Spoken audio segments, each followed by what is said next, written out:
jab, uppercut, leave you laid out on the floor. Try to duck and roll, hit and miss, now you counting stars. Should've practiced more, should've hit the mask, get out there more. Claim that you're the best.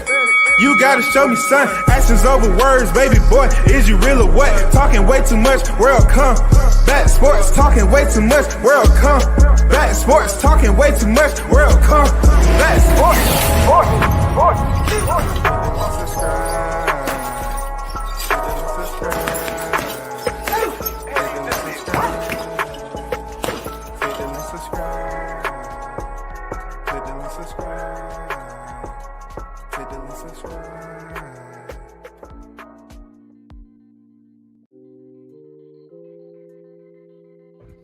Yo, big shout out to the Hottest Chat in MF and Game, man. High Grease Chronicles, EP 453.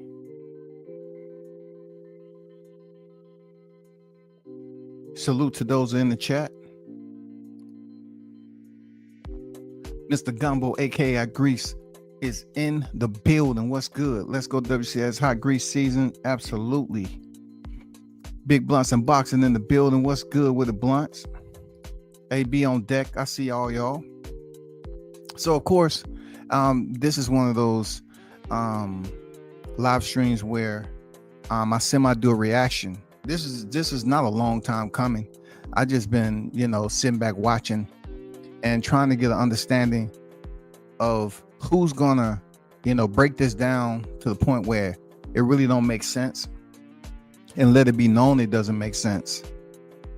I know a lot of people will run back and drop links in Showbiz chat. It's okay.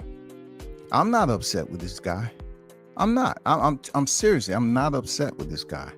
I'm just upset with how he's portraying as if he's a pioneer or a trendsetter in some of these topics that he's bringing out. No, you're an actor, and you continue to produce boxing content as if you're in acting school, as if you're all about the showbiz, the Hollywood. And I wanted to talk about, after hearing him recently, well, let me let you listen to, some audio of what he was talking about. Just to briefly summarize it, why showbiz get the hot grease is because he's trying to include Turkey Ali Sheik. He's trying to insert that Turkey Ali Sheik's Tom and Jerry comments was pretty much based in correlation to his no running rule. And I'm gonna look, I didn't even have to go into extensive detail as to why this is a fallacy. You have sheep everywhere, but unfortunately in this day and time, social media sheep is the ones that's being mass produced. I'm serious. These sheep has been mass produced. They come in here and they hear and they listen, and they want to be the first one to run to somebody else's chat and talking that nonsense. You know how long combat sports has been around? Do you know how long boxing has been around? For anybody to sit up here and say, I put a petition in for the no running room, it's frivolous information. It's asinine to think that people will sit up here and believe such easy grade school type of material and say it's something that needs to happen. How all of a sudden it needs to happen when we have Sweet Pea Pernell Whitaker back in the day? How all of a sudden the no running rule affects us so much to the point where you want to put in a petition because it's humorous to him. It's not anything that concerns him overall about the health and well-being of these fighters. It's humorous. Just like Turkey Ali Sheik, he doesn't care. This man is talking about Tom and Jerry, but yet he hasn't came up with a retirement plan for these fighters by pulling them in a smaller ring. You're basically trying to say they're comparable to two pit bulls fighting in a small condensed space, or two cocks. You put them in a small ring, and one of them going to walk out and one of them not. One of them are not. It's just like any type of animalistic behavior. You believe in it and you participate in it. But when it comes to humans and hearing other humans who say they are all about being a boxing enthusiast, y'all, they want to come up here and try to say, well, All of a sudden, William Skoll and what he did, now you want to include all freaking black fighters, because this is what this is about. I haven't heard one European fighter, Caucasian, white. I haven't heard the Mexicans, Mexican fighter be, brought to the carpet about this. It's all concerning common names that we know. Stars like Devin Haney, Shakur Stevenson, you know what I'm saying? Those recent individuals, William Skoll,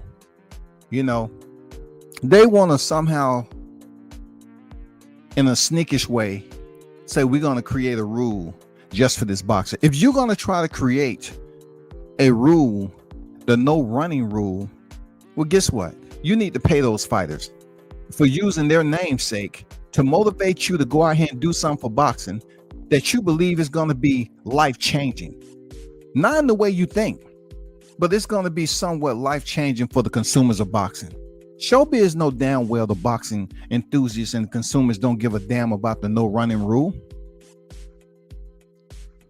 It's a joke. This is comedic. To keep on pushing, I did this, I put in submission. Turkey is not a representative of the sport of boxing. He's just able to finance some of the employees that are working as contractors in this sport. That's all Turkey's doing. Turkey is not the overall superseding authority in boxing.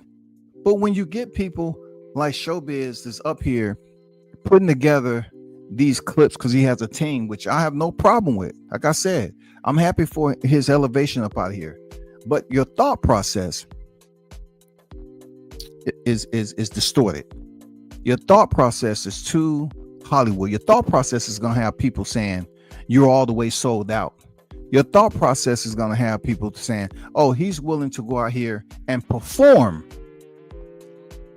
when the lights are on to speak boxing. But deep down inside, he doesn't care about what he's trying to change and how it affects boxers in the long run. So let's give, this guy a bit of understanding. WCS is going to do, I'm going to present to you several comparisons with my resources into why Showbiz the adult feel like a petition is something that he should keep on talking about, and why it doesn't make sense. He did not create anything at all. It's just in this lifetime, these content creators are always trying to go viral. That's all it is. They're always trying to go viral with something that doesn't make sense. And if you're stupid enough, right, not to do your knowledge, and you're used to going to these conversations, dipping your toes in the kiddie pool, you're not going to know what belies beneath the depths that requires you to just swim just a little bit deeper and do a little bit more research. And then you'll find out what you're looking for. Let's get to this audio. Please follow along with me.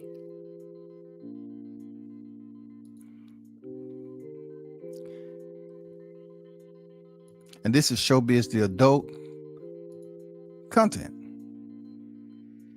And I'm not going to play the whole video. Okay. I'm definitely going to speed it up just a bit. And let me lower this right quick.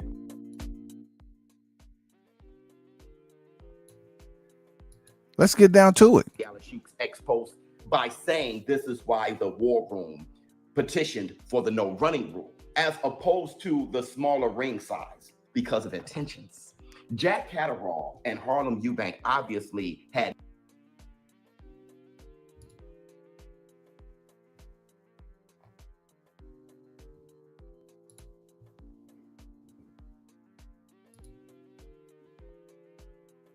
no intentions to engage last night. And that's the point of the no running rule. Listen, the Jerry versus Jerry comment, which is hysterical, that is precisely what I was fearing when I thought of the no running rule.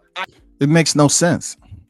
You want to use Jack Catterall's last fight when they was as close as you can possibly get to shake each other's hand And you're talking about, oh, that's what I was thinking when Turkey, that's what I thought Turkey would do. He would say the Jerry versus Jerry. No, that's BS. You wasn't thinking about any of it, because adults don't sit up here and dive that deep into a cartoonish type of way of thinking. You wasn't thinking of no Tom and Jerry, Jerry and Jerry. People was up here hopping around. Turkey Out of Sheep makes fun of Shakur Stevens for the Tom and Jerry room. And then he want to feel some type of way about Catterall last fight. But guess what? Guess what, people? Catterall and his opponent wasn't running around the ring. What are you planning with this new innovative method of yours, the no running rule? What are you thinking about? Now it's boring?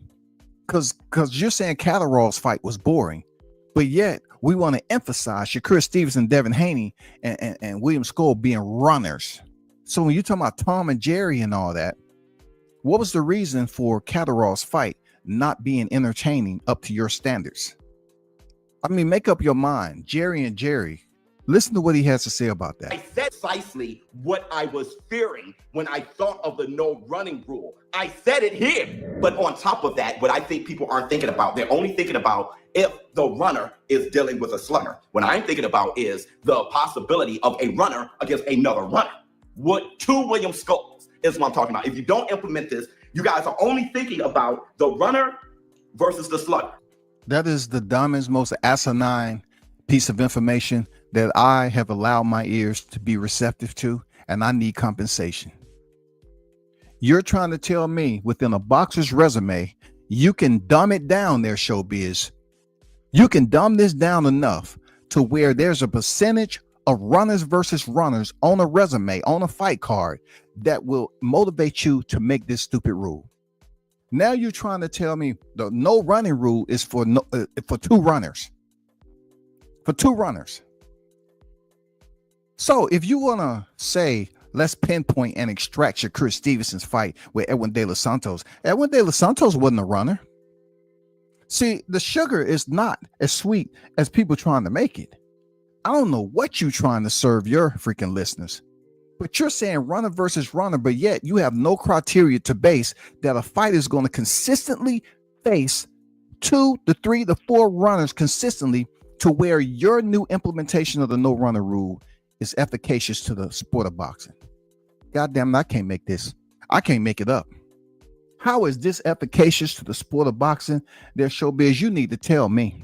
I have no problem with speaking to you on the panel. I would love to have a dialogue so we can kind of get some understanding about this, because you're saying runner versus runner, but you have no criteria to base. Why are you so persistent on the no running rule, where there's really no logical information? There's no freaking data to suggest that these fighters fight a runner 2 and 3 times consistently in their career on their resume. It's nothing that proves it. You cannot prove it. You cannot prove that they have 2 or 3 consistent, so you can base data off of these fighters both being runners, and they was all boring fights. All 3 of them was boring fights. Because when these fighters are matched up, they don't have the same style. It's quite the opposite of what Showbiz is trying to present to you all. Showbiz is trying to present like, oh, you put 2 runners in there. Is that what he said? Let me go back. If you don't implement this, you guys are only thinking about the runner versus the slugger.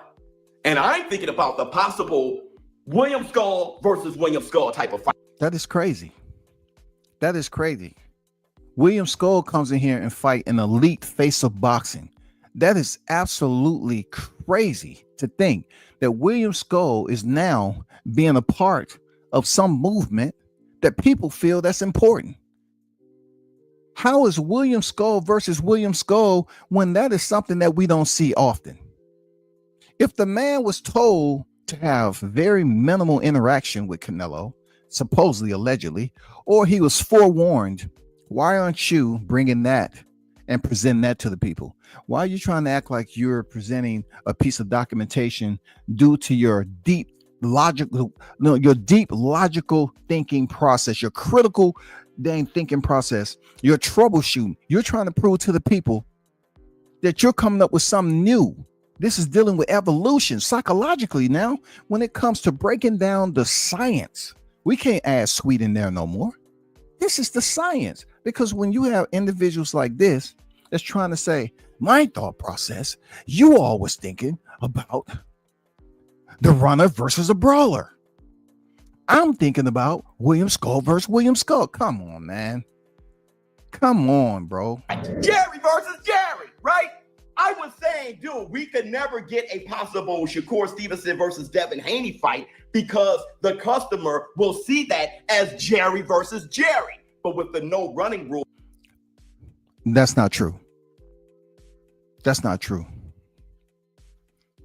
See, the wild part about it, just leave Devin Haney off the card with Jose Ramirez. This is not even a talking point. Leave Devin Haney and Jose Ramirez off the fight card in Times Square, and this is not even a talking point. It's a moot point. Real talk, straight like that. It's not even brought up.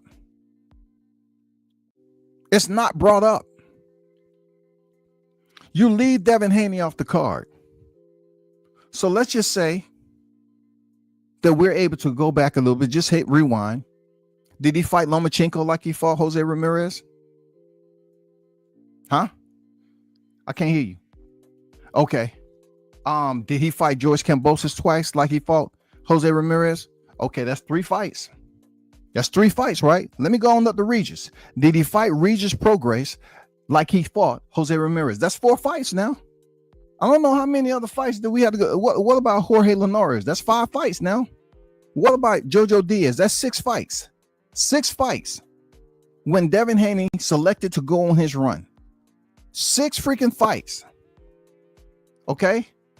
Let's go on up to Ryan Garcia, goddammit. Let's go on up to Ryan Garcia, number 7. When he stepped in there with Ryan Garcia, was Devin Haney running? Because last time I checked, he was in a tough scrap with Ryan Garcia, who had Ostarine in the system. If Devin kept getting dropped, that means Devin wasn't running, right? That's 7 freaking fights to use and build criteria off of. But you up here, you up here trying to convince the listener that the no running rule is applicable to what and who? That's 7 fights. 7 freaking fights that he did not fight nowhere the way he did against Jose Ramirez. But you're taking one case and you're taking somebody else's humor and you're trying to say it's applicable to changing or putting some documentation, some frivolous documentation together and say you're the one who's doing it. You're the author. You're the revisionist. You're the one up here that's going to get credit to everything. You're writing the curriculum. You're the professor. No, you're not. You're just trying to fool the people. Facts. You will give the referee that discretion to encourage the fighters to engage. Listen, the referee already, I'm gonna educate you a little bit, showbiz, right? Because when I was out in the trenches, I didn't see you out there. I'm not saying you wasn't putting in work, but obviously there's a gap. There's a gap. There's a serious gap here. Seriously, there's a serious gap here. Now, I want you to listen to what he just said. Referee that discretion to encourage the fighters to engage. Listen. Oh, okay. So he is basically saying the no running rule gives the referee discretion to influence or to enforce. Let's use that word enforce right quick. Let's use that word enforce. The referee's discretion to enforce if he deems it necessary for the fighters to engage in action. Isn't that what they do? Because the referee, last time we checked, right? The referee at any given time when the fighters are in the clinch or close together, he can what? Go over there and break the fighters up. Right? When a fighter lands a low blow, what does the referee do? He can warn the fighter. Right? If the fighter hits any area below the belt line, which he designated previously during the fighter's introduction, he can warn them, right? If the fighter is hitting land a shot in the crotch area, he goes Andrew Galata, crashes out. He can warn and take a point from that, right? Or he can negate to just let it be when the fighter takes a knee and stick their head outside the ring. He can act like, at his discretion, right, Showbiz, that he don't want to follow through with the count and he doesn't want to deduct a point, right? That's the referee discretions to enforce or not to enforce. It's all about how you want to look at it. But you're acting like a referee's discretion haven't been around. Of course it's been around. You just don't want to acknowledge that it's been around. The referee has been provided the discretion. Let's continue to hear this. I want to say this for the insecure and for the mentally unstable people out there. I want to talk about the race thing real quick, just to prove this point and drive this point home. They say that the no running rule that I'm petitioning for, that I created. The no running rule that I petitioned for, that I created. This is where I have difficulties in the sheep out there believing this. Showbiz, I'm telling you, as clear audio as possible, that is frivolous information that you are trying to feed your listeners.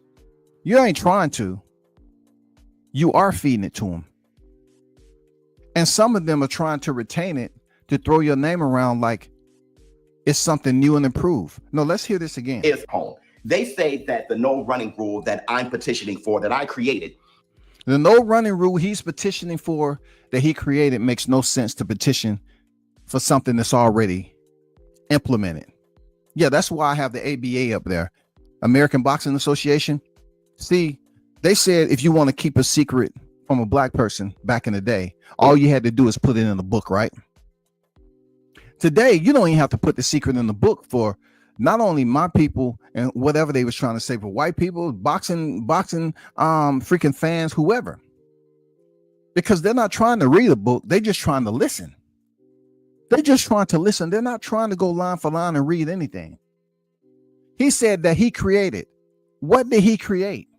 It's no such thing as a no running rule. The rules that he's talking about is already actively in place.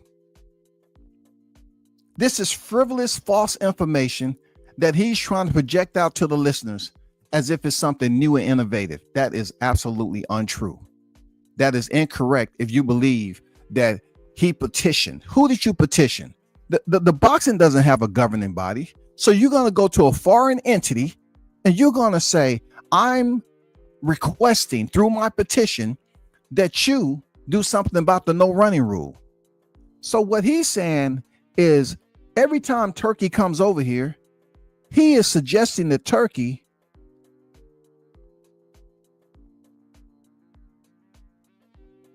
hear me? He is suggesting that Turkey reduce the ring size every time he put on a fight over here. No matter who's on the fight card, y'all. He's suggesting a guy who hasn't been actively engaged in this sport. Let's just start at 2019. We'll do that, Showbiz. Let's just start 2019. Because there's two fighters that died. I don't know what you was doing. You might have been playing anime. But I remember two fighters died in 2019. Subriel Matias was fighting in July. He fought Maxim Dadashev. And Dadashev never made it to the freaking locker room conscious. Gone. But you want to narrow the ring size, right? Oh, my fault. What about Patrick Day when he was in there with Charles Conwell? He passed away in October 2019. But that no running rule, you wasn't even thinking about it back then, huh? Because it wasn't applicable to anything you had going on when it comes to views and trying to service people's freaking fragmented sense of thinking and them not being able to back away from certain topics and certain things they're hearing. Them not holding you accountable, or they may not be educated in the sport enough to correct you. They may believe deep down inside that you're starting something new. But the ones who's been around long enough know that's not the case. But were you thinking about the no running rule back there when Patrick Day passed and Maxim Dadashev passed? I mean, those two current fights, right? I just went back that far because Turki Al-Sheikh haven't been really a residing figure in boxing as I can remember before the pandemic. I can, to be honest, I know he gave Crawford a fight. That was the first fight he did in the US, right? And I know people are gonna say, well, it's fighters that's fought in Saudi. I'm not talking about the fighters that fought in Saudi. I'm talking about the fights that Turkey is now putting on over here that is not improving anything of the sport, except it's allowing fighters to make a little bit more money than they was making. So in some cases, a lot more money. But what's the effect overall? You to get on here and say that you created. Let me give him his shine once again, because it's frivolous. It's fallacy that he's talking. Point home. They say that the no running rule that I'm petitioning for, that I created, is against Black American fighters. Neither Jack Catterall or Harlem Eubank are Black American fighters. Harlem Eubank is actually a UK fighter. Jack Catterall is a white UK fighter. All right. And that's junk. That's junk mail at its best. That's him spamming. That's him reading comments of people that's saying he's projecting this no running rule on Black fighters. As you listened to him earlier, what did he say? William Skull, right? He used William Skull. Even though William Skull is not a Black American, he's a Cuban, right? His skin looks just like mine. But now he want to come up here and say Jack Catterall and Eubank, who was holding and making it a very banal type of fight. Now he's trying to say those are two runners. I would show you the footage, but I know my video, my live is going to be taken down. Let's continue. William Skull is Cuban. Riggedy Yao, Cuban. Archie Sharp is white. Yeah, but they still Black. If you want to talk about Riggedy and Skull, just keep it on them. Don't be trying to use the DEI method and try to include, some Caucasians or, some white boxers or some European boxers into the fray, because you can criticize for this rule. Point blank period. Showbiz is creating this entire rule based off Black fighters, primarily Devin, Shakur Stevenson, and more recently William Skull. Him bringing in all these other names, it's just fillers. It's fluff, y'all. Don't do that to yourself. And Devin Haney, American Black, is really not against race, okay? It's against the intentions to not engage. BS. That's BS. Because I just named you 7 fighters that Devin engaged in, from Jojo Diaz all the way up to Regis Prograis and freaking Ryan Garcia. So I don't want to hear Devin Haney name even on this. It was a point in time way before he went on his run that you can say, oh, he was holding out. You cannot say that when he fought Jorge Linares. I don't care if he did clinching after he got caught in the 10th. He dominated the whole fight up to that point. You cannot sit up here and mention his name after the run he went on. It's pointless, man. It's not a good look. And also Shakur, that's who you really want to make a mention of. I guess because you did an interview with him right now, you're trying to be on his good side. Face to face, it does that sometimes. Like, hey, you want to be friends with him, and I heard a little lip puckering. It was a long-winded pucker that you had finally face to face with Shakur. He don't mince his words. Yeah, you want to throw him in there. See what you did? You substituted Devin Haney as a premier, opener, right? And you trying to fade Shakur Stevenson out, knowing damn well people talk about his performance against Edwin De Los Santos, Toka Conclar, and Jeremiah Nakathilia. Yeah. You did an interview with him, and now all of a sudden you're trying to slightly just press him into the shadows and slowly but surely honorable mention his name. I see the play. And I told you guys many times, it's also not against movement. When you look at Jack Catterall versus Harlem Eubank last night, they weren't necessarily using the entire ring. They just were excessively avoiding engagement, sitting there plotting and poking and feinting, but nothing was really going on. So they was avoiding, right? This is what he says. They was avoiding engaging one another. But your so-called petition is the no running rule. Action was actually the head crash, and that isn't good. With the no running rule, you would give the referee that discretion to say, wait a minute, all right? The crowd is booing.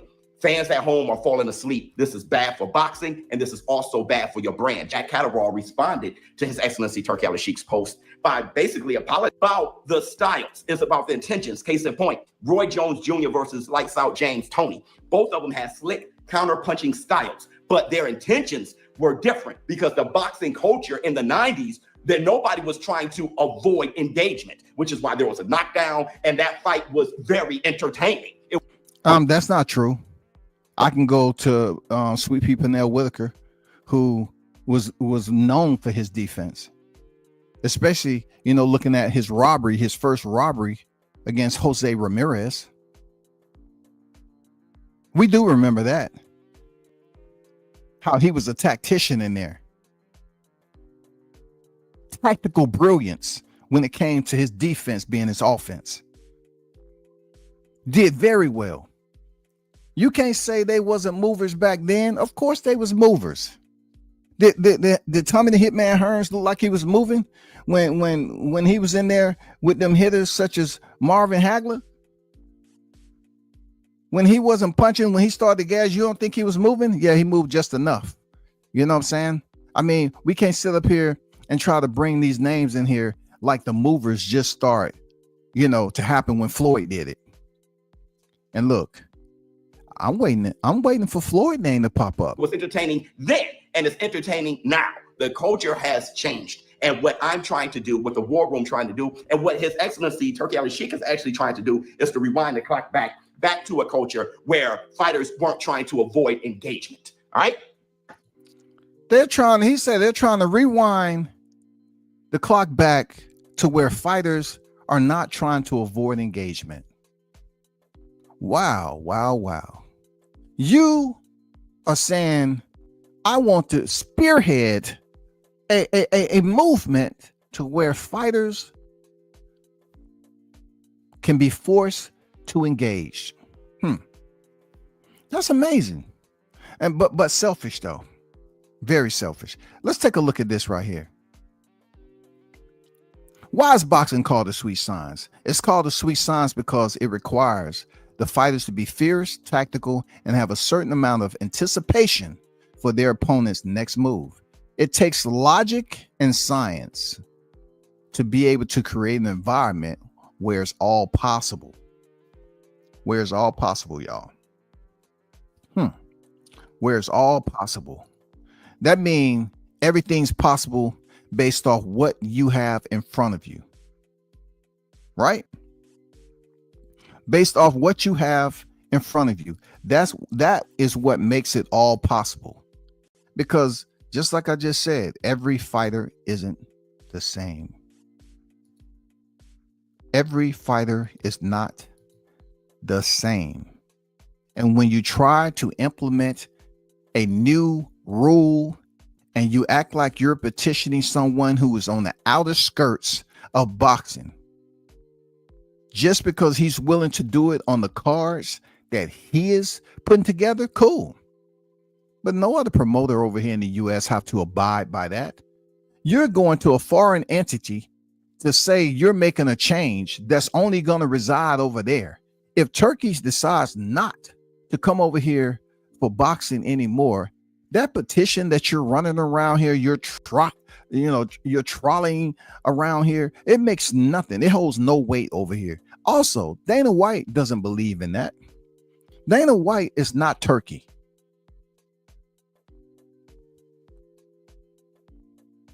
Do you hear me? Dana White is not Turkey. He could care less about all this petition. He will laugh in your face. You're not going to petition for Dana White to reduce the cage size over there, to stop mixed martial artists freaking, sweeping outside and using their defense and separation, for them to set up kick strikes, spinning techniques, spinning heel kicks and all that. You're not going to petition him because they actually have a president. He's actually the president. Dana White is actually the president. Are you going to petition him? Let's go here for a second. The referee's discretion. Does this sound familiar, y'all? The referee discretion per the ABA. The referee has the primary responsibility for enforcing the rules, right? And deciding what constitutes a foul. Does that sound logical? That sounds logical, right?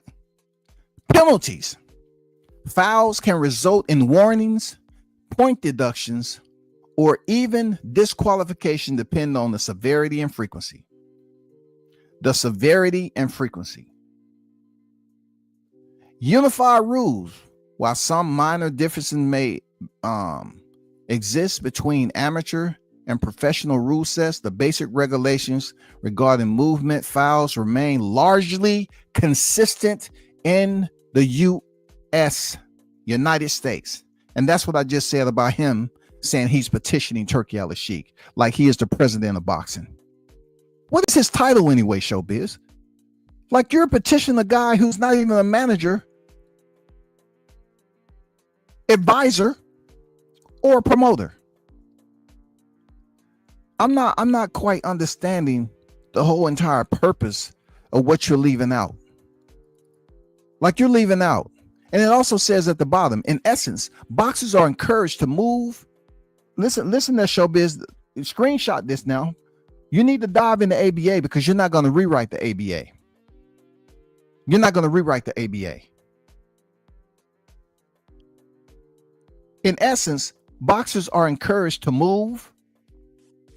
Understand something. This is what it says at the end. In essence, boxers are encouraged to move and be elusive, but within the boundaries of fair play and respecting the fundamental rules of the sport. What does that say? If they're not respecting the fundamental rules of the sport, i.e. committing fouls, then therefore, what does the referee have the discretion to do? Address it. He has the right to address it. Let's go up here. Pushing or shoving. Pushing an opponent around the ring or into the ropes is a foul. That means they have to be close to do that, right? Holding the ropes. While boxers are allowed to use the ropes to maneuver, holding them to gain an advantage or for the leverage while hitting an opponent is forbidden. Excessive clinching. This is discretion, y'all. This is in the ABA, okay? Excessive clinching. Briefly, clinching is allowed to close exchanges, but excessive or deliberate holding to prevent punching can be penalized. The referee's discretion to break it up, right? Now, let me ask you all scholars in the chat a question. Don't you think that the referees have been consistent and inconsistent? Sometimes a referee is overly excessive in breaking and splitting the fighters in the clinch, and others just let them clinch forever and a day. Just like Caleb Plant and David Benavidez, it was a lot of holding and clinching, but very minimal warnings. This is the referee's discretion, right? It says intentionally going down, purposely going down without being hit is a foul. It's the referee's discretion to identify that, right? Okay. Leaving the ring. If a fighter falls through the ropes and out the ring, the referee will stop the contest and allow the fighter time to return. The outcome depends on the fighter's ability to continue. That's the referee's discretion based off what he's seeing, right? I'm just giving you what's in the ABA. Look at this last one, though. Fleeing the fight. Oh, man. How they try to put all this on Shakur Stevenson, Devin Haney, and more recent William Skull. And then not only that, now you want to specifically identify William Skull being Cuban. That's what you want to do. It says fleeing the fight. While movement is allowed, ALLOWED, movement is allowed. Constantly moving away from the opponent without engaging may be viewed as avoiding the fight and could potentially be penalized. Now, you explain to me how Showbiz that you're saying you're coming up with the no running rule when in the ABA it states right here that the referee has the discretion to penalize someone that is what? Moving away from the opponent without engaging? But I know what you're going to say now. You're going to say, no, I created the Jerry versus Jerry rule because it's two runners. The referee is allowed to penalize a fighter who is constantly moving away from the opponent without engaging. It may be viewed as avoiding the fight and could potentially be penalized. You're making up no new information. No petition is needed. The ABA addresses what the referee discretion is internal to their rule book. It's the referee's discretion to take a look at this. To their better judgment, if they feel that a fighter is moving too excessively, then they may or may not penalize them. But guess what? If it's within the better good, within the spirit of the sport, where these fighters are within the boundaries of using their defense effectively, right? They're using their defense effectively. And they're moving. What are we to do? Narrow the ring size? 18 isn't that it isn't small enough? You want to narrow the ring size and put some markers down there? No other combat sport would entertain this type of behavior. No other combat sport. Bare knuckle fighting would not do it. BJJ tournaments would not do it. Okay? Because for one, they already have a rule in place where the referee can penalize a fighter or deduct a point for failing to engage. Taekwondo tournaments, karate tournaments, Muay Thai tournaments. They already have across the board. Even boxing already have criteria in their rule book that gives the referee discretion. Just because you retitle it and come up and try to pretend like, oh, that's something I created, no running rule. No, it clearly states fleeing from the fight. It's articulated and scripted very well in black print. Without engaging. Now you want to say it's for two William Skulls, which you cannot provide a single fighter who had went in here and so-called fit, all nice, they fit within the bubble of what you're trying to pass to the people, that they're runners and they're going to run into another fighter who's a runner. How often do we see that, yo? You even said it yourself. If the consumers are out there and they hear Devin Haney and Shakur Stevenson, they're going to fight. They're going to consider them to be what? So if we don't get these type of fights of Devin Haney and Shakur Stevenson, who are both technically proficient elite boxers, why are you coming out here trying to act like this information is needed? Like it's a sense of urgency that whatever this petition that you got out there going overseas, how's it going to affect American boxing? You was born over here in America. How often? You say we don't get it often. The consumers are not going to like the Devin Haney and Shakur Stevenson matchup. So therefore, what difference does it make to say you're petitioning for Jerry versus Jerry, and you're trying to say the listeners thought you was talking about Jerry, a boxer versus a brawler?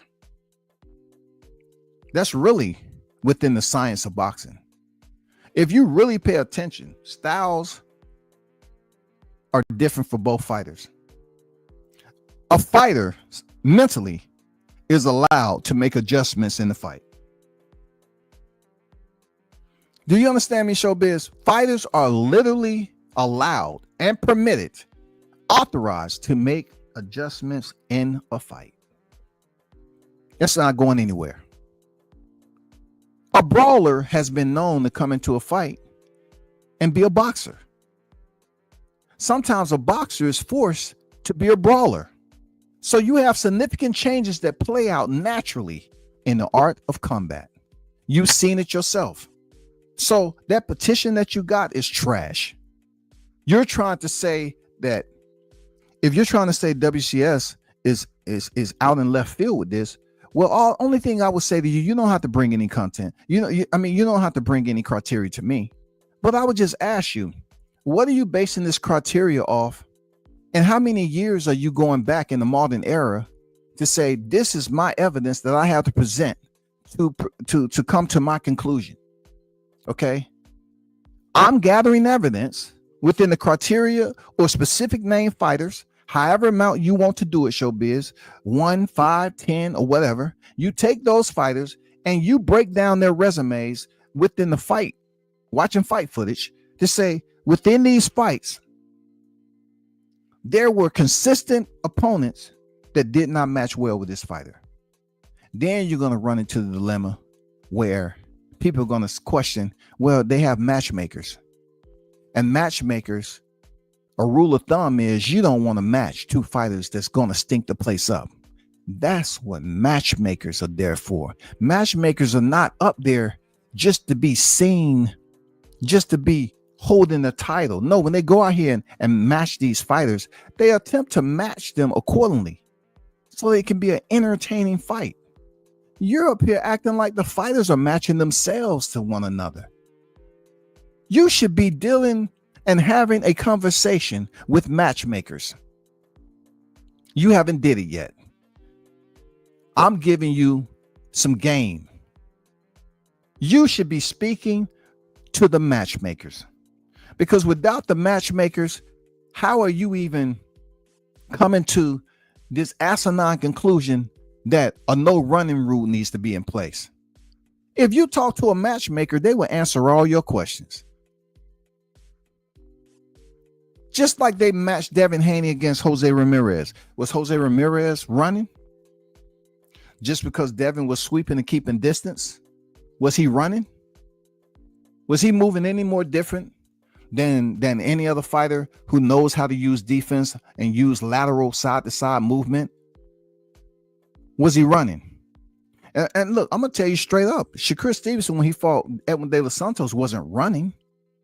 But you're going to say he was unwilling to engage a fighter who is considered to be a much more heavier puncher than Shakur.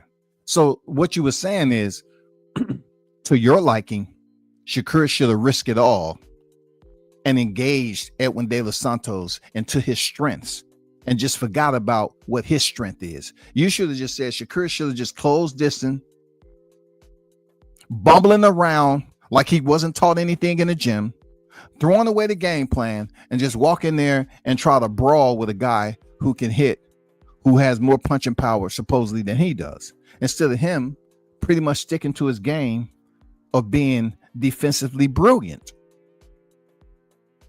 It's not for me to get, but that's who you should talk to. Your angle is all wrong. The reason why I say that, showbiz, is you're talking to Turki Al-Sheikh and you're sticking a petition over there. You know why you're doing that? Because he's willing to play your games. He's willing to play your games. This is all good for him. This is good content. This is what he wants. He loves traction. He likes for this to be in the media. He has no problem responding to this type of frivolous information. He don't take it serious. He's not going to have you doing his matchmaking. If you had any skin in the game, you would suggest that Turki Al-Sheikh say, hey, is there any way I can match make one of your cards? I want to go off the matchmaking and do it all myself. Let's see if Turki Al-Sheikh is willing to allow you to match make. Let's see if Turki Al-Sheikh is allow you to match make. We want to see you match make an entire card, showbiz, so we can have some type of evidence to prove that what you're out here trying to spoon feed to your listeners makes sense in the sport of boxing. Because for one, you absolutely out of bounds anyway to begin, because you're presenting information to a guy who hasn't even been over here in the US all that long. He's been over here for a short stint. Why don't you try that with TGB? Why don't you go try it with Golden Boy? Why don't you try it with Top Rank? Why don't you just attempt to use why not the Zone? You work for them. Ask Eddie Hearn, is there any way that he allow you to match make an entire fight card? Within that fight card, you come back to us over here and say, I have match make this entire fight card to pretty much seal the deal with my petition. I have matched fighters who are considered both to be movers. to prove my point. And also, we're going to put them in a smaller ring as movers, and then we're going to see how it play out. Why don't you see if they would allow you to match make an entire card to build up the evidence that you need to prove to us that this petition that you have makes any sense? To me, it doesn't make any sense.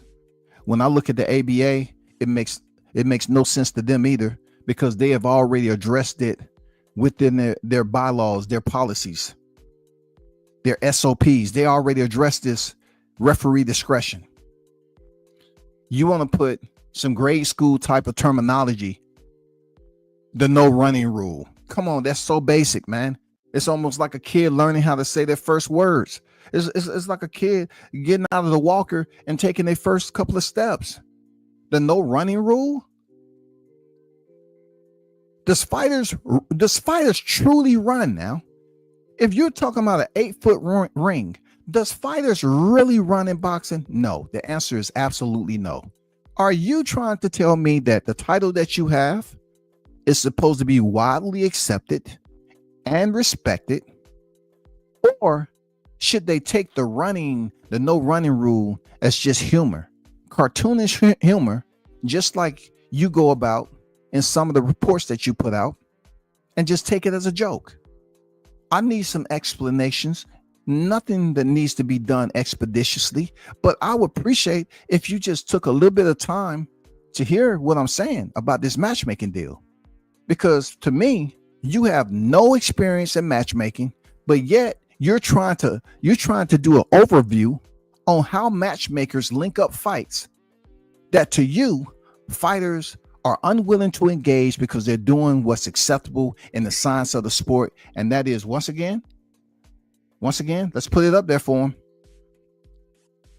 If the referee, while movement is allowed, constantly moving away from the opponent without engaging, may be viewed as avoiding the fight. But we can go back over here too. There's plenty of evidence. Let's go at the bottom right here. What does the bottom over here says?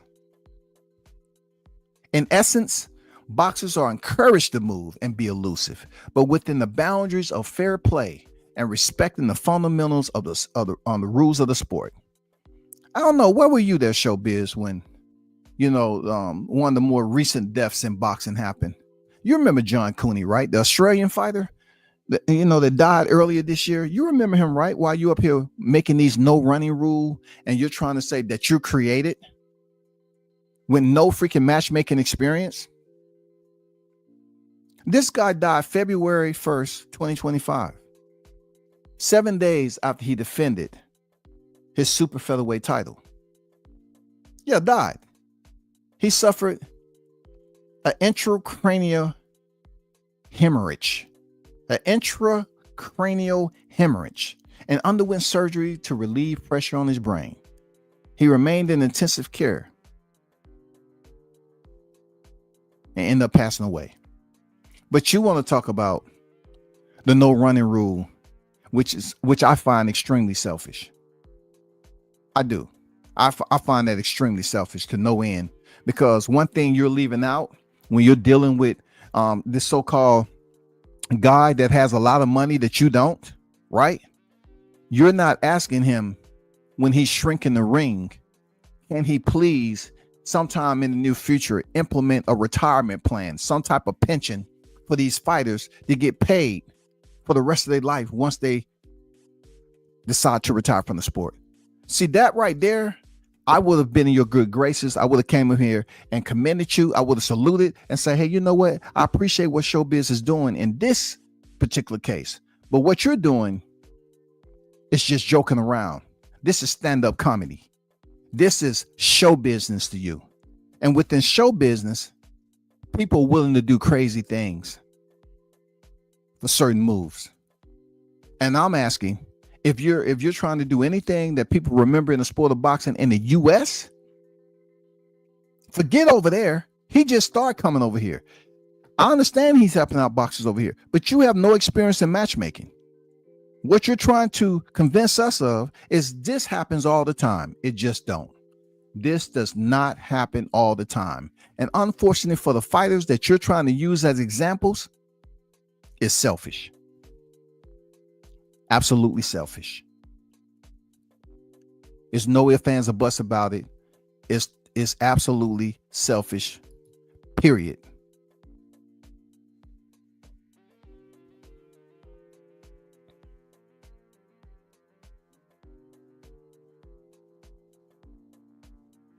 Let's look at the science 101.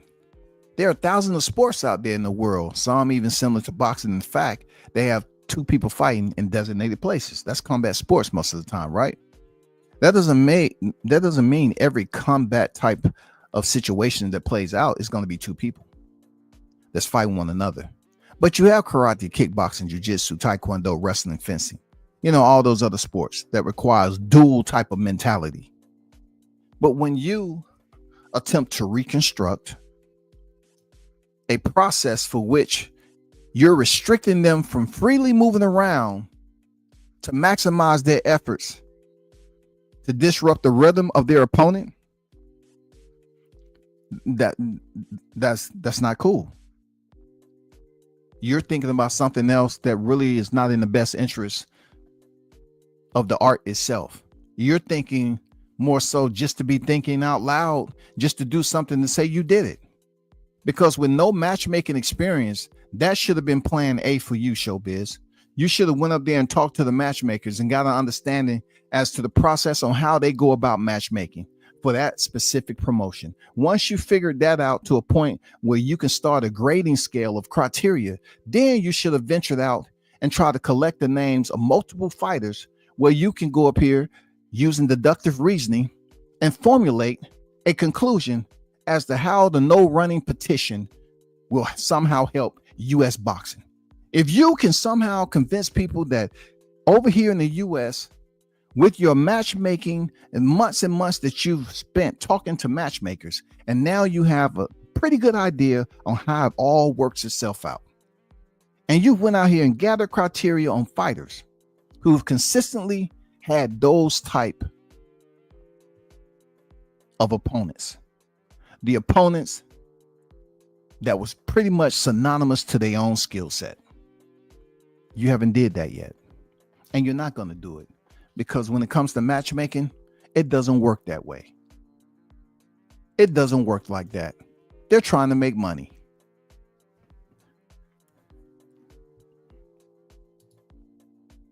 I know a lot of you guys are going to be in the comments, going to miss everything I said, not comprehend about 80% of it, and then say, you want Rock'em Sock'em. So I love when, see me, I sometimes I'm guilty of pretending to be stupid. I ain't gonna lie, because you know, if you present yourself around certain people that don't know you, they tend to think it's a competition, which I'm all about learning from people, but it just gets to a point when I hear people like this, the saying you can't comprehend and all that. Now they're truly comprehending something. Whether it's agreeing with what you said or disagreeing with what you said, their comprehension is there. In order for them to have a cognitive process of saying, okay, this is my translation and what you just said, and this is the way I feel about it. They may take a little bit of time and go on the search engine and look some shit up, but they're going to comprehend. So not comprehend about 80%. I know a lot of you guys are going to be in the comments, going to miss everything I said, not comprehend. I know a lot of you guys are going to be in the comments, going to miss everything I said, not comprehend about 80% of it, and then say, you want Rock'em Sock'em. So let's move on. Now, this is what I want to talk about Saul Canelo Alvarez. Let's talk about him being strong. We talk about Terrence Bud Crawford wrestling and slamming a heavyweight in Ali. I know Nico isn't a heavyweight. I was being sarcastic. A lot of you guys don't get my sarcasm. Fine. All right. I was actually being funny, but he did, tackle Big Baby Miller, who's a huge heavyweight. Big Baby Miller did say that he's strong. Was he strong? But listen, let's talk about Canelo Alvarez's feats of strength. Canelo Alvarez. See, this is where it all comes into play, right? See, what he's not trying to relay, and I'm going to get to the comments. What he's not trying to tell you all straight up and down is he's somehow thinking that he's going to have some influence on the ring being a certain size come September. He calls himself strategically plotting, scheming. He hear people saying that Crawford's a wrestler and all that. Now he wants to go to Canelo, the one who has 6 stablemates who have tested for some type of performance enhancing drug. But Showbiz is up here highlighting his feats of strength in the ring where we don't even know. But let him continue. Picked up Bivol in the clinch late in the fight. It was the 11th round. And look at how he lifted him and carried him. Fireman carried him. And the effortless, listen, Bivol is bigger than Canelo. He fights at a higher weight class than Canelo. And he weighs on Canelo's neck. And Canelo uses his legs, he uses his core, and then his neck itself to lift up Bivol like Bivol was a featherweight. I guarantee you Crawford will lift up anybody that's Bivol weight the same way. Once again, frivolous information, man. It has nothing to do with anything. That is a huge representation. All these damn neck exercises that I wouldn't dare do. Okay, that stuff looks painful. The squatting and all that stuff that he's doing is exactly why Canelo Alvarez, honestly, is a strong fight. So let me educate you on Showbiz on the weight that he's squatting. Those are bumper plates, okay? Do you see them joints moving? Those are bumper plates. Yeah, they look good on the bar, but really they weigh less than the metal plates you be put on. Those 45s, you can tell when a person's squatting 45s and they metals, they steel, they sound different. Those are bumper plates. Those for people to put that weight on there and throw it down. You know what I'm saying? Just throw the weight down.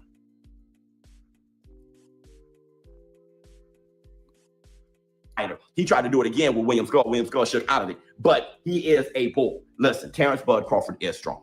He is, okay? And he understands leverage and he understands those things because he wrestled. Honestly, very true. But Saul Canelo Alvarez is also extremely strong. Now, let me know how you feel in the comments below. We're in the zone, war room.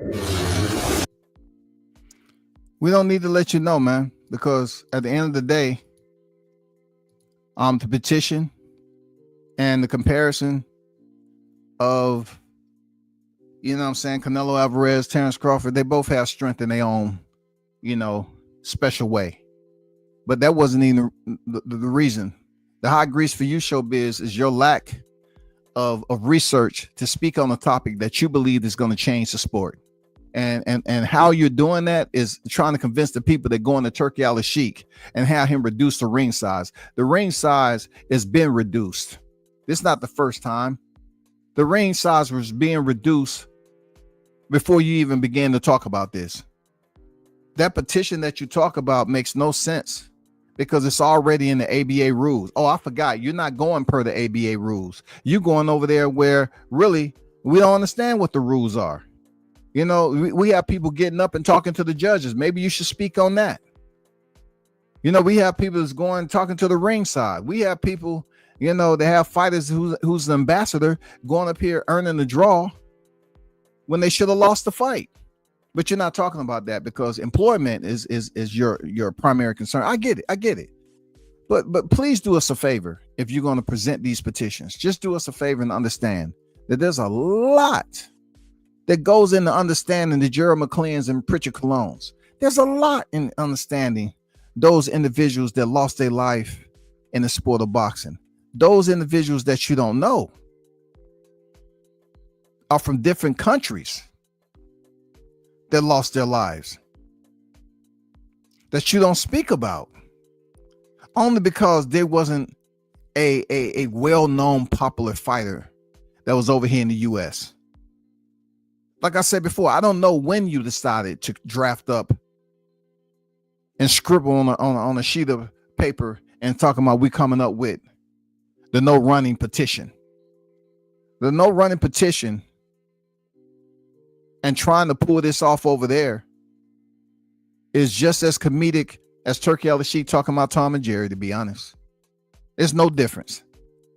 It's cartoonish, it's animated, and it makes no sense when it comes to the American market to think that a fighter continuously have opponents that are synonymous to their fighting style. Come on, man. You think these matchmakers be out here linking these fighters up like that so they can have snooze fest, they can have smoke bombs. That's not the way they matchmake. So I would suggest this respectfully, that you get with the matchmakers over there at the Zone, since you're employed with them. Congrats to you. Congrats. You know what I'm saying? And get with them and speak and get more educated on their process of matchmaking. And if they have anybody that's attached with them, one of their compeers, get with them also at the same time and have a lengthy conversation and try to figure it out and try to figure out, is there a formula? If there is a formula, see if that formula somehow links up and allows you to have a point, to make a good point. If their formula is in conflict with your formula, if there's two negatives, two positive, then you have to go back and re-advise or revise your formula of evidence and what you're trying to put up to the people. Now you have to come back and say, you know what? After gathering the evidence, I found like my formula would never work because this is the process for which they go out there and matchmake. So it's no way that I can make a no running rule because you just told the people that they believe you're talking about a brawler and so forth, but you're talking about two Jerrys, two William Skulls. Come on, bro. Come on, man. We clearly see that William Skull can box. Why would the man go in there and do very little and then turn around and say he was told not to really go in there and put forth effort? You're not being honest, bro. And I'm gonna leave it like that. You're not being honest. I didn't come in here to make this a long, drawn out process, but you're not being honest, bro. You know, like I tell people all the time, you're all about being showbiz, and that's it. You know what I'm saying? You're leaving a whole lot of, you know, information out. You're dealing with a foreign entity. You're not even trying to see if you can get anything like that even for people to join you in a conversation, to join you in a room to have a dialogue. You're not even sure that's possible over here in the US, but you're going over there to seize the moment because you're attached to people who deal with Turkey Al-Sheikh.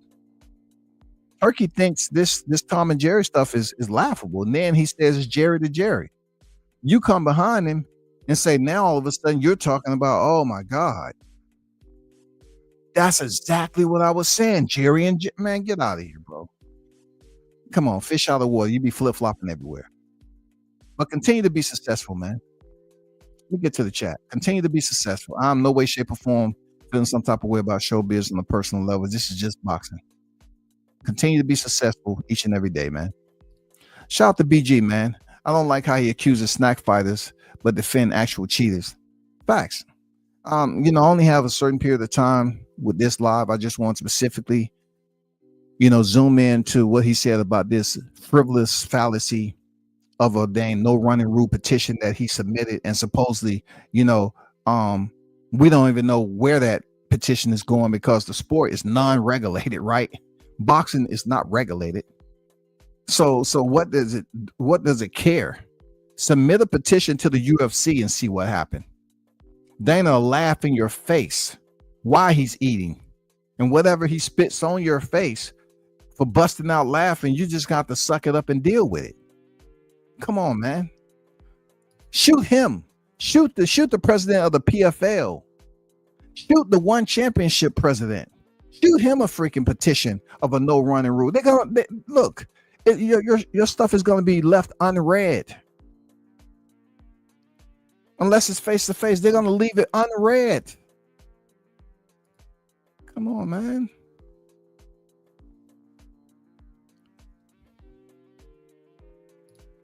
Shout out to Toby Bartlett, Mr. International in the building. What's good, Toby? Ain't he pinched the war room idea from Dana and the UFC? Yeah, man. And look, we use the war room all the time in the service, man. You know, hey, it's a free term. It's nothing that he created. It's just a term. I didn't create the world. I didn't create combat, nor did I create sports. If I put them together, yeah, it was good enough to use. You know what I'm saying, Toby? I didn't create them one by one.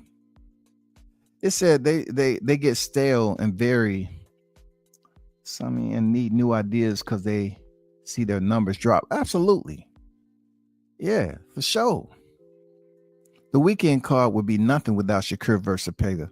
I agree, man. I agree. And I'm going to speak on that, for a little bit. Toby said Catterall versus Eubank was Matchroom card. Not anything to do with Turkey ring or Riyadh season. So I don't see why it was such a big deal. Talk to him, Toby. Talk to him. Let him know. Only that Turkey was watching, man. Talk to him, man. Let him know. That's what I'm talking about. Hottest chat in the game, man. You got people out here, especially, Toby being across the pond. You know what I'm saying? That's little fine details that people have to ask him. Why are you talking about this? Like, Toby said it was a match room. I mean, why are you talking about it? Leaving things out, leaving fine details out, man. Catterall versus Josh Taylor, 1 and 2. Jack wasn't accused of running that I recall. So good point made. That's what I'm talking about. Consistency. I've never stamped Jack Catterall as a runner. But we all know, in order for anything to get passed in civilian life, right? It has to be something that is repetitive. Something that continues to happen. Okay, let us pass this. It's time for us to do it. Let us pass this right here. Let us bring this law into effect. Let's vote on it, this, that, and the other. I never seen Jack Catterall as a runner at all. So now you're trying to go up here and say that it only takes one fight with you to look a certain way. When you have fighters who have multiple losses and on that night they didn't look their best, but y'all still, depending on who they are, you still raise them up, massage their ego, and praise them, exalt them whenever you give them the opportunity. I got it. If I recall, Jerry destroyed Tom every time he didn't. Hey, man, I can't even get into the Jerry effect, man.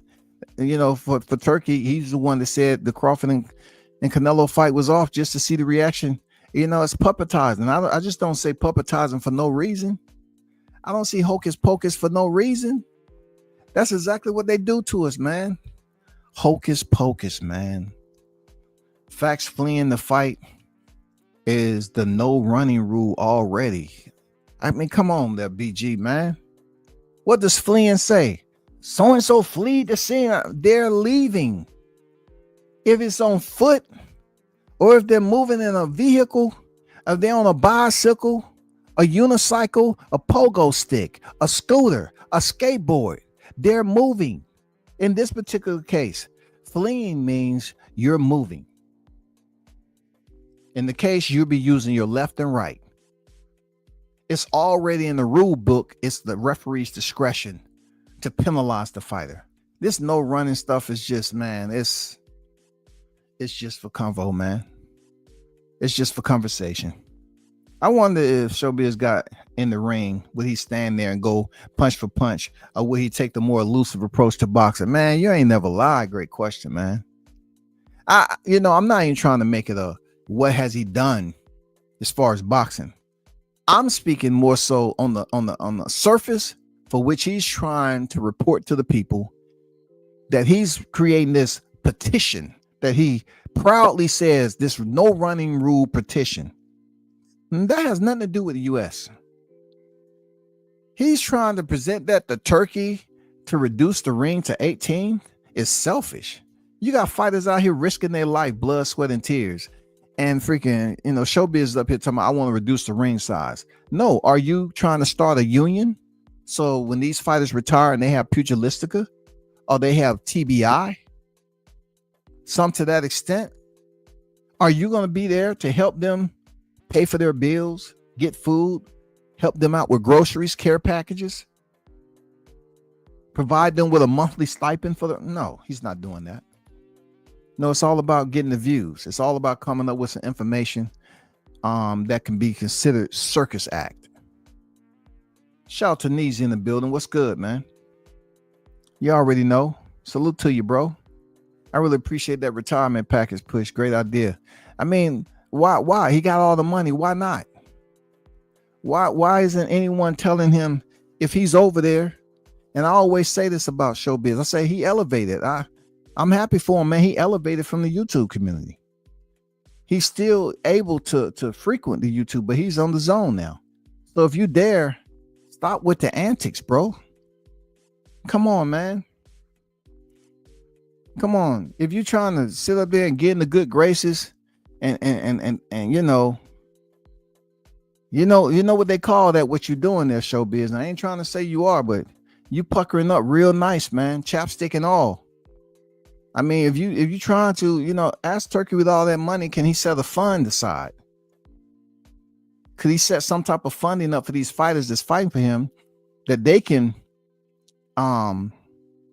contribute money to a certain fund, and you can do it to where it gathers interest over time to set them up for a retirement plan? No, you're talking about ring reduction. You're talking about no running rule. You're talking about forcing the fighter to take more punishment. That's selfish, bro. Come on, man. That's selfish as hell. I ain't gonna lie to you. OG Golden in the building. What it do, man? Have anyone heard that we are going to have the tank? I haven't heard anything. I heard something, 3 weeks. I really care less, when they announce it. They know the fight's happening. If they're gonna announce it 3 weeks ahead of time, that's not the first time we had a fight to get that close that really it was no promo to it. You know what I'm saying? Like don't complain if you're saying it doesn't need promo. Don't complain. If they already knew who the fighters were and they don't need promo to sell the fight, then why are we worried about Tank if he's gonna announce, or whoever's gonna announce the fight 3 weeks before the fight happened? There's a rule on the books for non-engagement. Just have the ref do their job. Yeah, for sure, man. For sure. They definitely have to shout out to AC in the building, man. They have to do their job. It's up to their discretion. That's all I'm saying. I mean, don't act like you're rewriting or revising publication.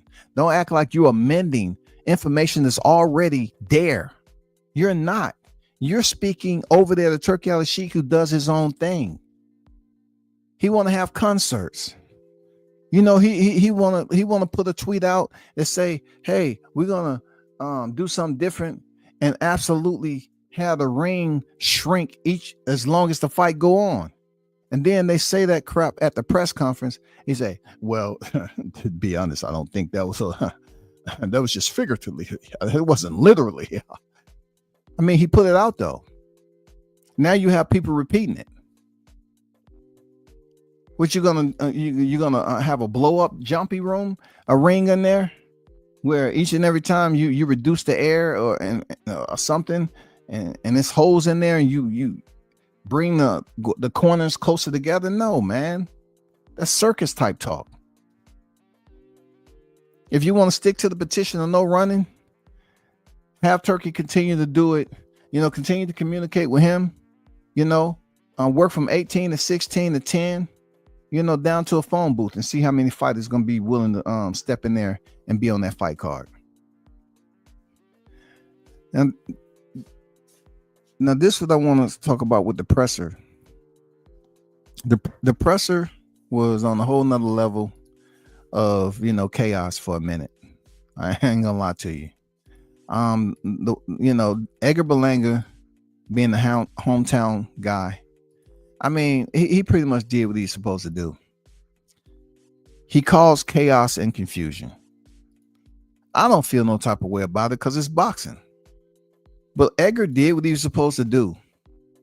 He caused chaos and confusion. He didn't care about the language. He was addressing who he needed to address. He was talking to whoever on the phone. And then, he said when he seen Oscar De La Hoya, he was going to slap him. He might have not physically slapped him, but he slapped him with insults.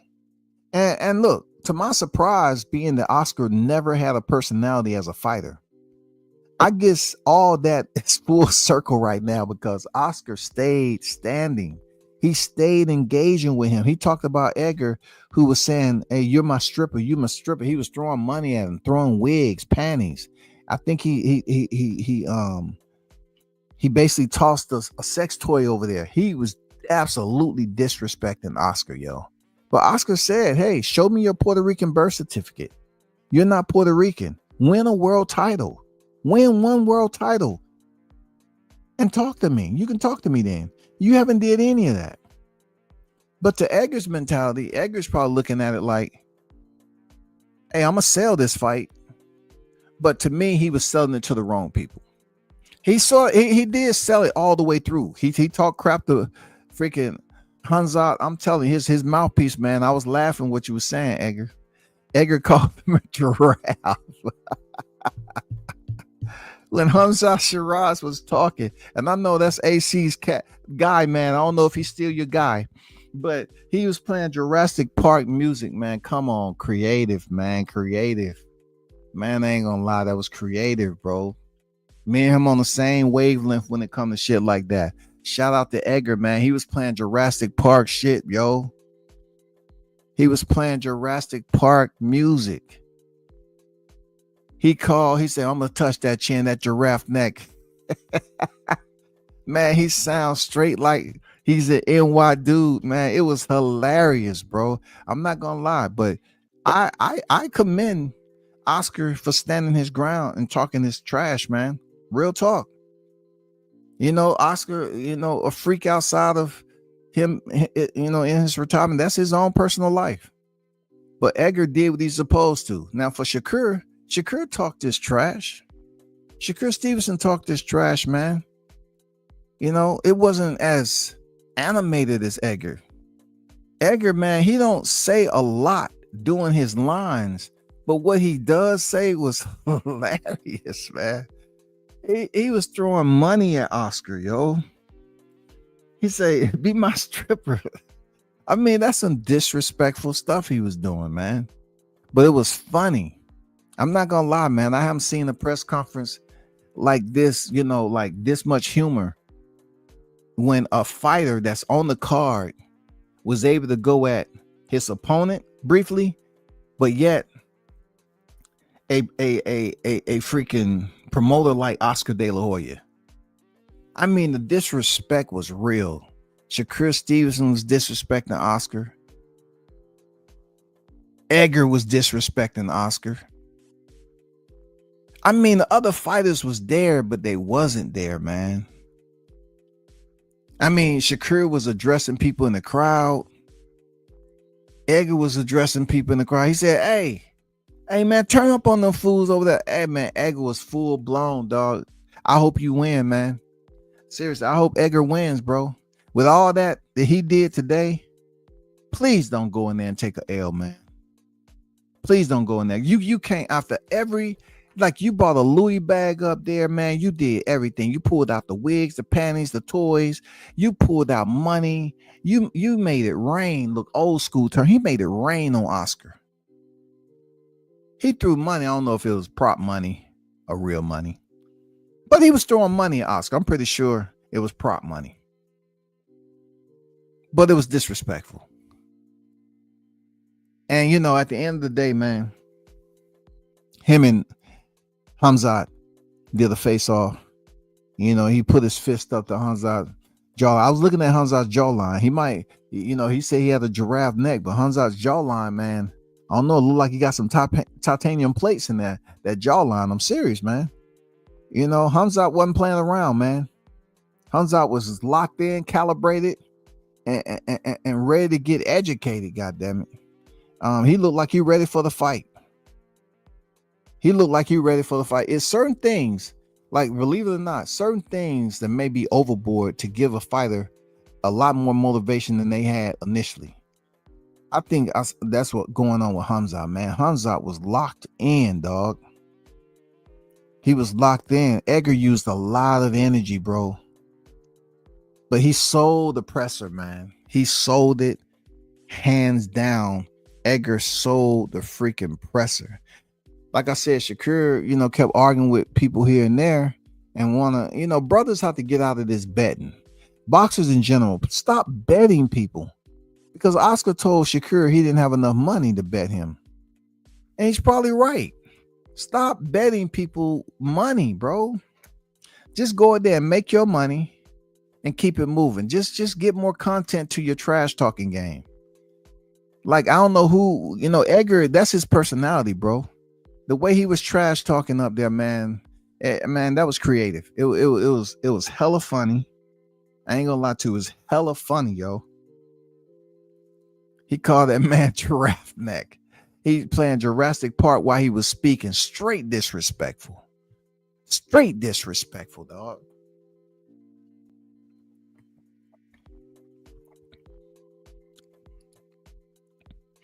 Blue Hustle in the building. What it do, Blue?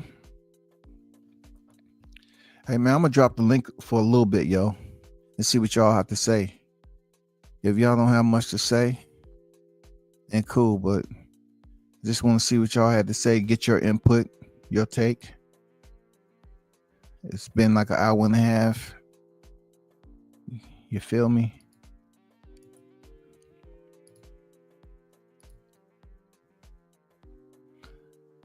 I just dropped the link down there.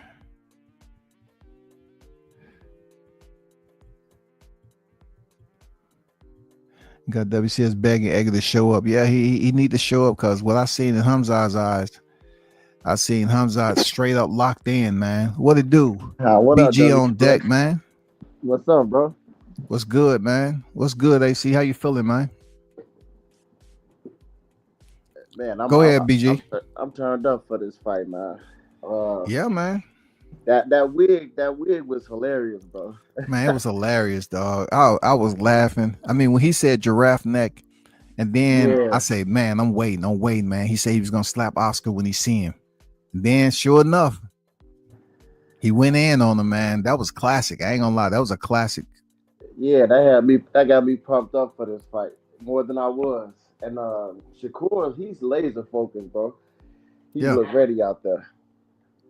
But yeah, he didn't go over the top of anything. He was, cutting weight. Of course, he was chewing gum, because some people cutting weight, they get a dry mouth. Yeah. They gotta talk. But yeah, he didn't. I don't think he went over the top. Nah, he was on point. You can tell he laser focused out there. He gonna do a good job on the other payday out there. Yeah. But you was on point about that no running rule, man. That's already a rule, bro. That's crazy that you went and found that. That shit is already established. The refs just don't do nothing, but they have the ability to take away a point, and they just don't do it. You know what I'm saying? Absolutely. So real talk. Yeah, that was genius to you, bro. You be on your shit, man. I respect. I mean, when I really want to get into my bag, I get into it, bro. But sometimes, BJ, ain't gonna lie, man. Like, I ain't gonna lie, man. Like, sometimes when y'all be on panels and stuff, man, I just be sitting back and listening. I'm just like, I chill. I can't go live all the time no more, because it's just monotony. I just sit and listen to y'all. Difference of opinion. Boxing knowledge to boxing knowledge. You know what I'm saying? I just can't get on here and like I used to and say, okay, let me get up for this. Yeah, you got a lot of knowledge though, man. For real though. That's good, and I commend you for that, bro. You got a lot of knowledge, man. Same to you, man. Like I said, man, you be on these panels cooking, and I'll be like, God damn, okay. You be going to your bag, talking your shit. I'm like, okay, cool. Yeah, man. But for me, I was on my man joined and shit like that. He said a big shout out to you, WCS, GT Slick. And tell him I said what's up, man. Yeah. We was kind of cooking on the card as well and everything, but he pulled up. He went in and actually found the rule and what the rule says. It's basically a non-engagement. So if you can get a point taken away for holding too much. You can actually get a point taken away for non-engagement, because I think the ref had warned. We was talking about it. The ref had warned one of those fighters in that heavyweight clash, one of those early heavyweight clash that was on one of the Yeah, I early remember Riyadh that. joints. Where When dude Big fell out the ring, that car, right? Yeah, when Big Boy just didn't want to engage, the ref was like, "Come on, man, people paid to see a fight. I'm gonna take a point if Mm-hmm. you guys don't mix it up." So the rule is there. The refs just have to do their job. If they do their job, there's the no running shit it doesn't apply. You feel what I'm saying? So dude is not no pioneer, and it's nobody to petition, like you said either. Who the hell are you? Yeah, exactly. It's like, Yeah, who's the if you president? saying Petition there's a Dana no White and see running what rule, happened. if you're saying there's a no running rule, then let's just look at it. Who does it benefit? Does it benefit the guy who's the least experienced, who does not know how to cut off the ring? Does it benefit the guy that's elusive, that knows how to use his feet? So when you try to put a rule in like that, you fucking around in a real gray area and shit like that. You feel what I'm saying? And that's the part of it I don't like. We're not gonna come in here. You feel what I'm saying? And a person is doing great for boxing when you're trying to change the rules. You feel what I'm saying? The rules are already there. They just have to be enforced. Well, if you know, you know. Like, I'm speaking more of the people who's there with their ears wide open and unwilling to do research. You know what I'm saying? Based off the depth of information they already have, you're listening to this new rule. And I've been hearing people talk about it. I'm like, it's not a new rule, first of all. He's petitioning and trying to pretend like it's a new rule when it's already established. It's in fine print already. Yeah. Right. Yeah. Black and white. Facts. And at the end of the day, for me, it's like, listen, if the refs enforce it, all it is small ass amateur style rings and shit like that. Like, bro, are between Showbiz and Turk, are y'all gonna provide, CAT scans for immediately after the fight? So the fighters, no matter whether you win or loss, now you can go to the hospital and get a CAT scan and provide that ongoing, constant upgrade and upkeep of the fighters' brains, because eventually they're going to suffer brain damage, whether they win the fight or lose the fight, because you want them to fight like Rock'em Sock'em Robots. If you're not willing to do no shit like that, shut the fuck up. Just put on great cards. The fans don't want you to come in and say, "Oh, we looking at a 16-foot ring." That's a fucking amateur ring. Professional rings have always started at 20 feet.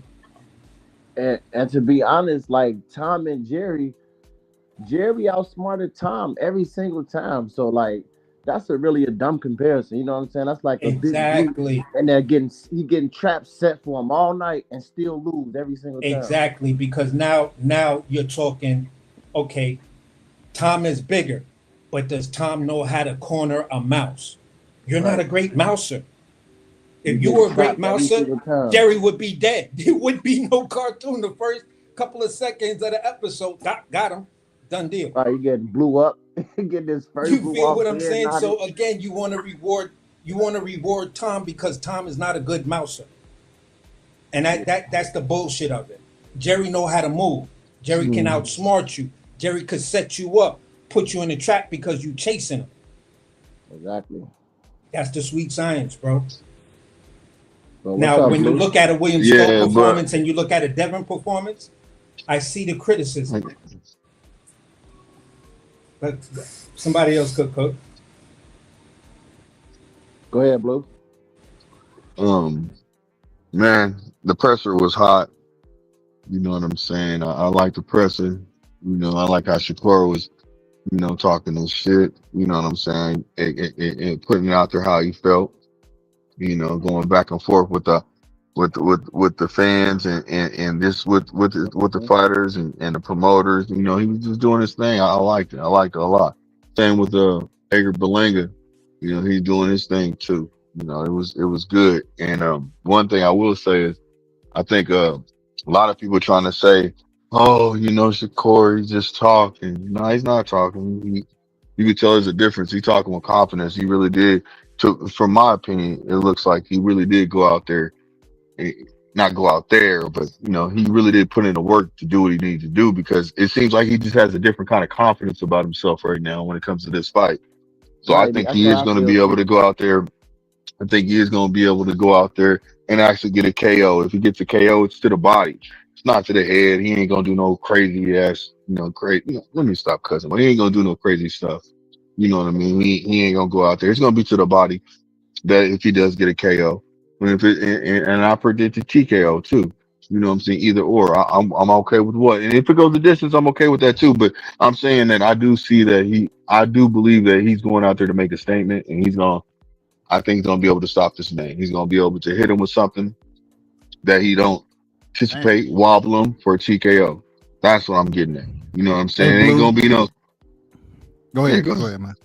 Go ahead. No, go ahead. What are you saying? No, I thought you was about to finish, but I was No, going to it's ask all you, good. I'll do. did William Cepeda, did he look tired in his eyes or whatever?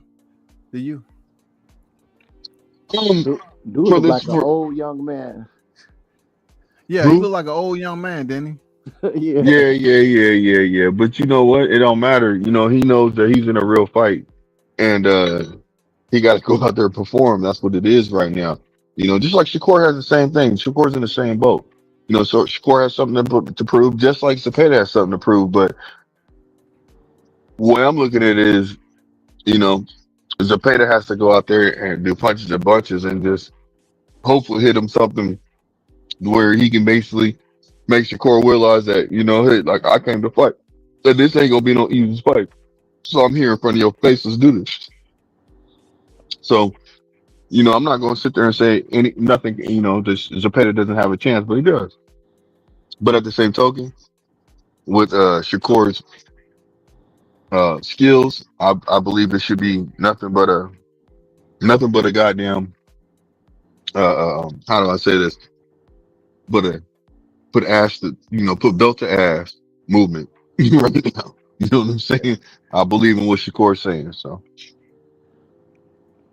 it's Yeah. gonna be a good fight card. I believe. I'm with it, man. I'm with this Yeah. fight So card, man. what's her name tested positive? Like Morrell, he fighting nobody. But it's cool. Yeah, that's why I said KO to body. You know, hitting him with a body punch. He's not gonna be able to KO him. I don't see that at all. And you know, Berlanga against Hamza Shiraz, I think that he's gonna have to get the KO. He's talking big shit, so I want to see a KO. You know what I'm Yeah, saying? I want to see I you go got out there and do what you got to do. I want to see you go you out think there. Belanga need to get the KO? About Hamza.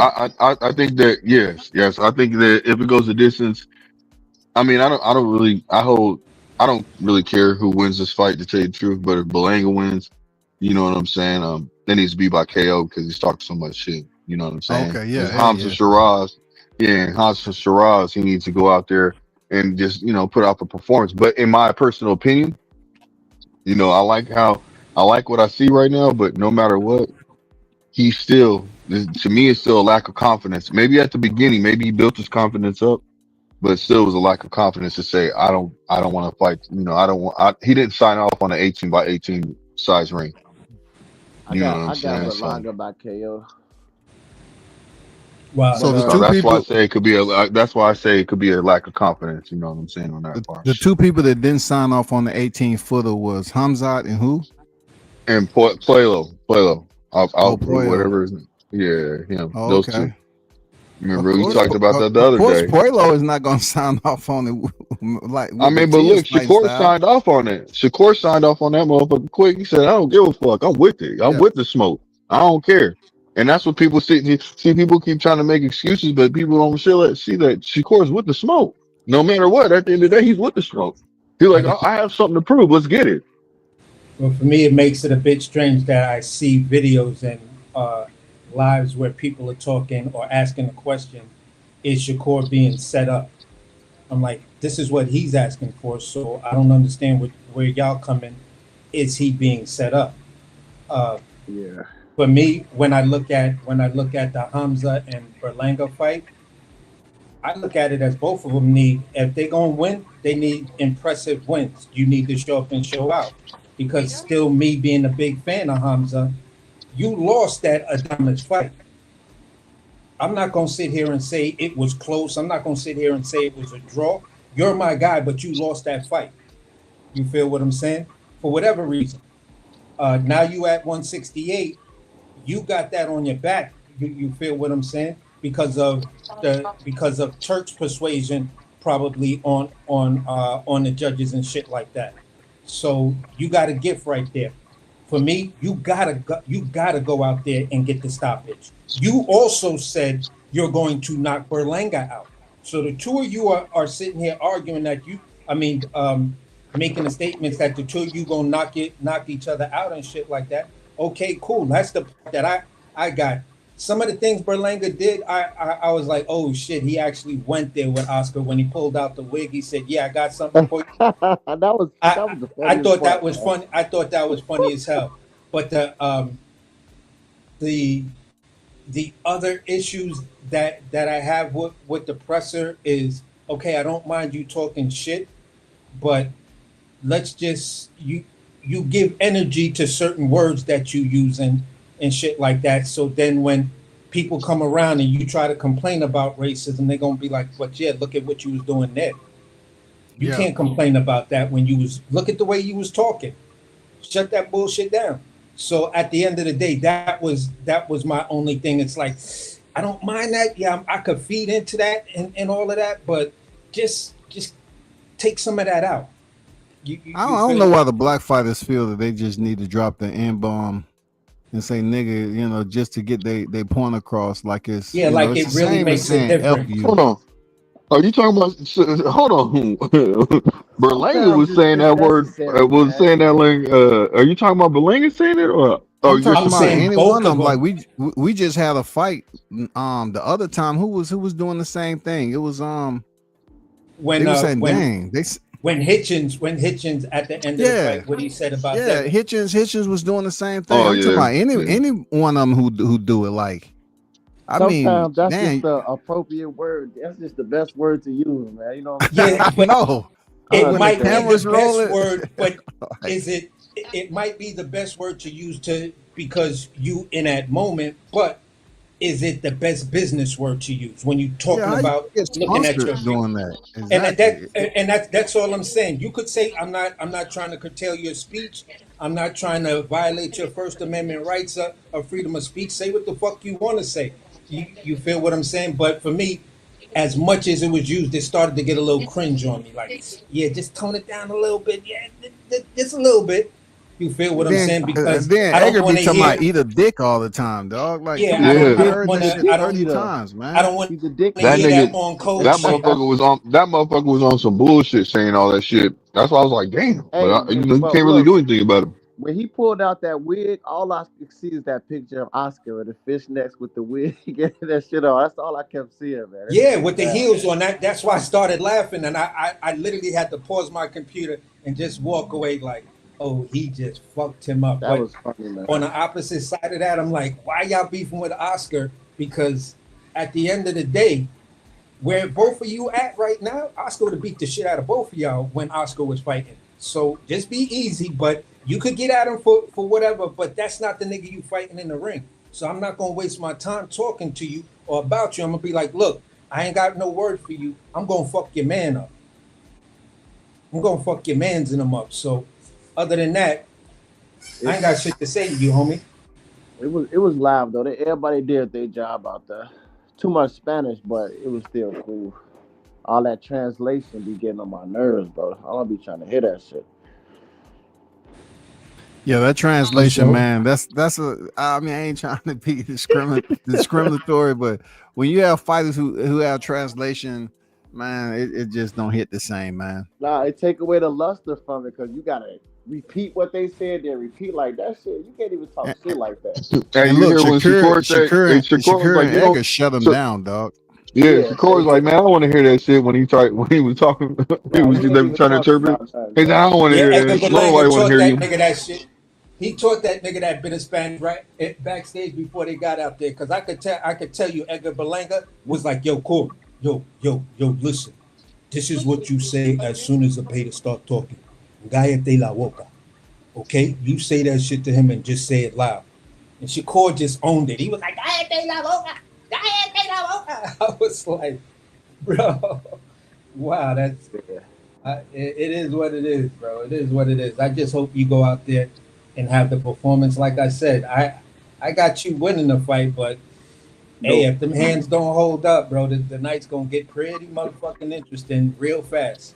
the one thing I did like though is at the end when Sergio Moore and Chris Mannix got to talk. Like them dudes is cringe. Like he talking about this fight. You That the didn't make Russian any dude? sense. Chris Mannix.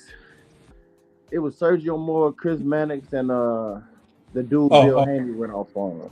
Just talking about, oh yeah, that didn't sell one more ticket. I didn't like the trash talk. Why they talking to De La Hoya? Just complaining like female. Like shut y'all ass up, nigga. That shit was exciting. What you talking about?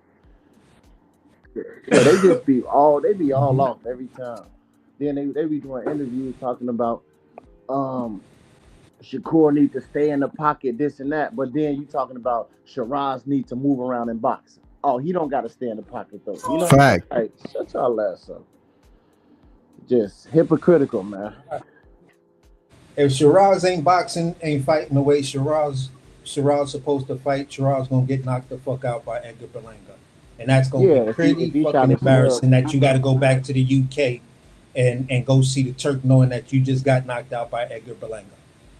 A guy that on paper this should be a cakewalk for you.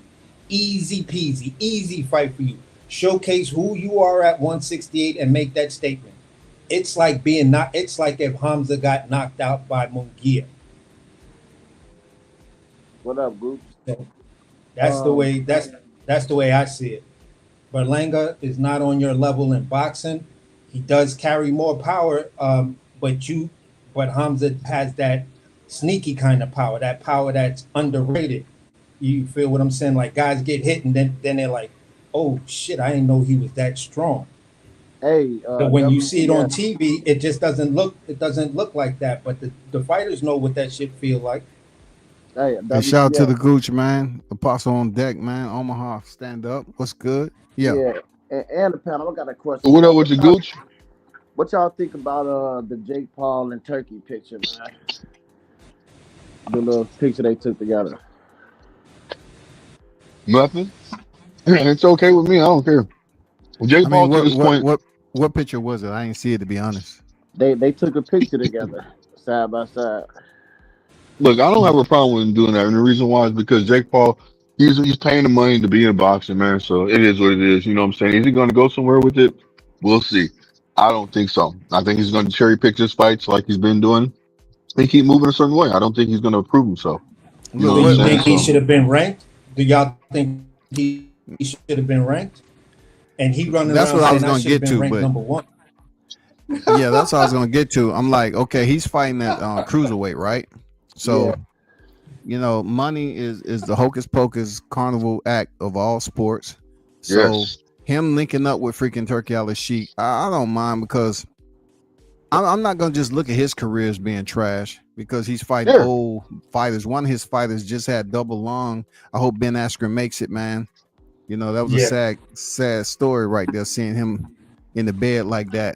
But he looked fucked up. You don't even he looked real bad, man. Yeah. But he said he gained some weight recently. But to have Jake Paul ranked is a shot in the foot, man. It's a joke. For real. It's no freaking way, man, that the opponents that you have, you should be ranked. Like, this kind of just soils they're gonna give him a belt, debate. It soils any debate that you can have about resumes, man. Yeah. They're gonna give him a belt. That's the whole point. System. Or just the ranking system itself. Like, listen, I don't even want to talk about the belts, but for me, it's the ranking system, because if you can take a fighter like Jake Paul and rank him, and what's this guy I just watched something COE some shit like that. He's like 10-1. He lost to a guy, then rematched. He was TKO'd, then in a rematch he turns around and TKO'd. Camille Cole? Yeah, Camille Cole. Camille Cole is not ranked, but you gonna rank Jake Paul? Yeah. Yeah, like I just think they disrespected each other so much. Just like now y'all just cool. But money, man. I feel like at the same time, Turkey gonna put him in there with somebody though, so we might get a good fight out of him. Nah, I think Turkey gonna put him in there with whoever, man, because he's a promoter too. Jake Paul is Yeah, not Turkey's just about the money. the average person. You know, Jake Paul is actually a promoter, So, and the money's being passed around. Turkey gonna put him in there with somebody, man. so let me get. Go ahead. The Julio That Cesar, man is that man gonna be able to win his fights, man. Because in the clause, man, he can't. They don't even want him to get knocked out. He's putting that in there. Like, look, I believe when I seen that shit from the beginning a while ago, but look, where like it said that still this basically he has to no. that you cannot knock him out. You know what I'm But look, saying? Like I'm telling you. I think in the Chavez fight, he started gassing out like in the fourth round, and he showed that he can't fight on the inside. You know what I'm saying? So I've seen a lot of vulnerabilities in Jake Paul, and he could definitely get knocked out by a good fighter. Any real fighter that's top 10 or even top 15. Andre Ward stepped to him again, Man, bro. He don't want that smoke. any He don't want top that 30, smoke, bro. any top 30 ranked fighter will knock Jake Paul the fuck Yeah, out because if they get in the ring with him. He had At the end of the complications in day, that fight. At the end of the day, for me, sometimes I try to see what's going on. So if you're gonna push porn that way, I'm gonna know what type of game you playing. You feel what I'm saying? So when I look at what Jake Paul is doing, right? It was rumored that PBC had Canelo and you locked in a fight.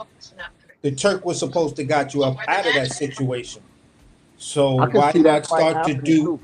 why not do business with him now to guarantee that Canelo's last fight in boxing, if Bud ain't his last fight, would be Jake Paul.